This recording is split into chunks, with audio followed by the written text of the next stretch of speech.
मैं आज आपको भारत के प्रमुख बंदरगाह बताने जा रहा हूँ। भारत में 13 बड़े बंदरगाह और छोटे मोटे 200 बंदरगाह हैं। बंदरगाह विदेशी व्यापार में महत्वपूर्ण स्थान अदा करता है। हमारा कुल विदेशी व्यापार का 98% 98% जो होता है वो बंदरगाहों के द्वारा होता है।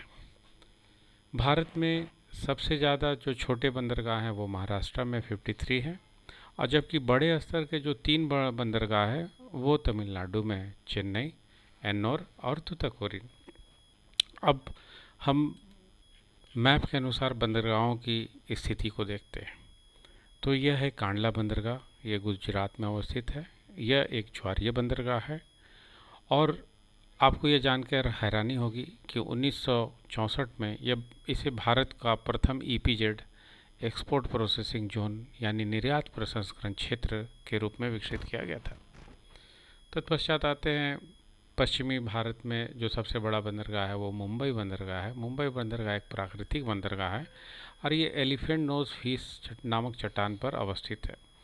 मुंबई बंदरगाह भारत के 40% व्यापार को हैंडल करता है और इस तरह से ये बहुत बड़ा बंदरगाह है और इसकी भीड़ ज़्यादा है।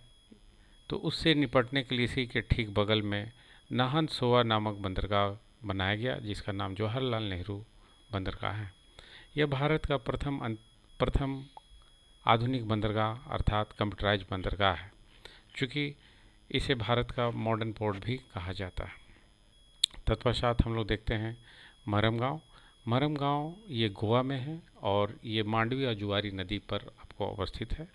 यह बंदरगाह के पश्चात आप देखते हैं मैंगलोर बंदरगाह। मैंगलोर बंदरगाह जो है ये आपको केंद्रमुख आयरन माइंस इसके काफ़ी निकट है और ये लोहा के निर्यात के लिए प्रसिद्ध है। तत्पश्चात देखते हैं केरला में कोचीन बंदरगाह है। कोचीन बंदरगाह भारत का सबसे बड़ा शिपयार्ड है। तत्पश्चात यहाँ पर एक और बंदरगाह जो छूट गया है वो है कोच्चि, और कोच्चि बंदरगाह मसाला निर्यात के लिए प्रसिद्ध है। तत्पश्चात हम लोग पूर्वी भारत का देखें तो कोलकाता बंदरगाह है, लेकिन कोलकाता बंदरगाह में छोटे जहाज आते हैं चूँकि यहाँ पर ये हुगली नदी के किनारे अवस्थित है। फिर बात करते हैं हल्दिया बंदरगाह। हल्दिया बंदरगाह में बड़े बड़े जहाज आते हैं। ये कोलकाता बंदरगाह के निकट ही अवस्थित है। तत्पश्चात पारादीप बंदरगाह। पारादीप बंदरगाह आपको उड़ीसा में है और यहीं पर पास में ही पॉस्को स्टील संयंत्र आपको अवस्थित है, जो दक्षिण कोरिया कंपनी है। फिर आंध्र प्रदेश में विशाखापत्तनम बंदरगाह, ये भारत का सबसे गहरा बंदरगाह है।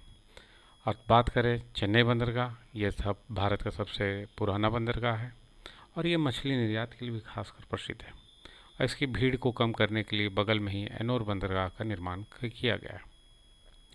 और फिर बात करें तूतुकुड़ी बंदरगाह, ये तमिलनाडु के में है और ये भारत का सबसे दक्षिणतम बंदरगाह है। तो इस तरह से आप देख रहे हैं भारत के बंदरगाहों का जो मैंने बोला उसका यहाँ क्रमबद्ध तरीके से यहाँ पर 13 बंदरगाह का जिक्र किया गया है। तो आपको अगर ये नोट्स प्राप्त करना है तो आप इस चैनल को सब्सक्राइब करें और मुझे कमेंट में लिखकर नोट्स पीडीएफ मांग करें। मैं आपको व्हाट्सएप के ज़रिए ये उपलब्ध करा दूँगा। तो इसी के लिए इस तरह मैं आपसे विदा लेता हूँ।